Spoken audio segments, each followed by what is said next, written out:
Friday, February 4th, 2022, and this is the Washington Times front page. Thanks for joining us. I'm George Gerbo. The shadowy leader of the Islamic State terrorist group killed himself and his family by detonating explosives as U.S. Special Forces approached his hideout in Syria.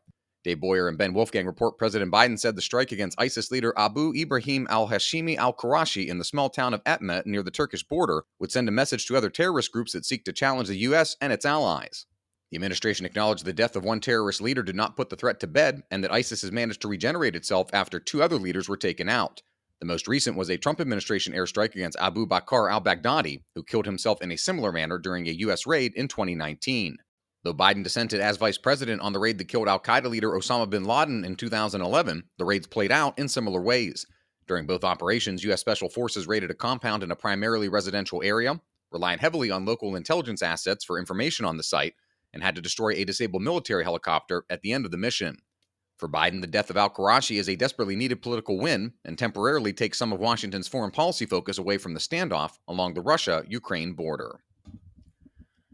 A former Washington Commanders cheerleader and marketing manager told members of Congress that team owner Dan Snyder once made an unwanted sexual advance at a work-related event.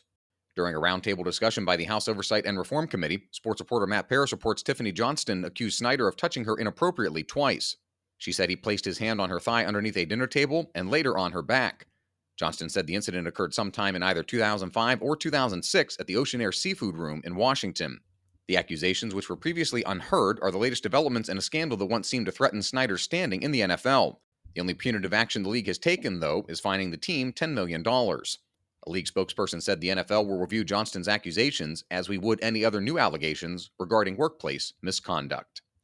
A reminder that you can find all these stories at WashingtonTimes.com/front page.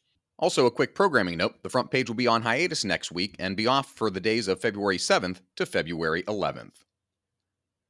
President Biden's regulatory regime threatens major delays for his $1.2 trillion infrastructure program.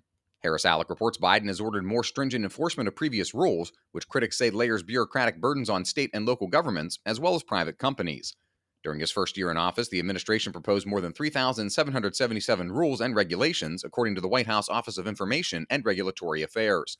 Many of those, including 301 from the Department of Transportation and 266 from the Environmental Protection Agency, directly affect agencies that oversee the recently passed infrastructure package. And finally, the Metropolitan Police Department has relaunched its high school cadet program in a bid to encourage young people in D.C. to join a force that's had trouble filling open positions. Emily Zanto reports MPD is hoping to hire more officers by relaunching the Cadet Corps high school program.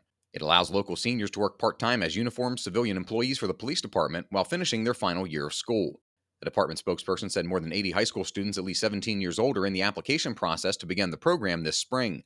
If accepted, they'll receive police training and mentoring from officers while working at the department 12 hours a week, making about $17 an hour. The department currently has 3,525 officers, down from the 3,700 it had in 2020.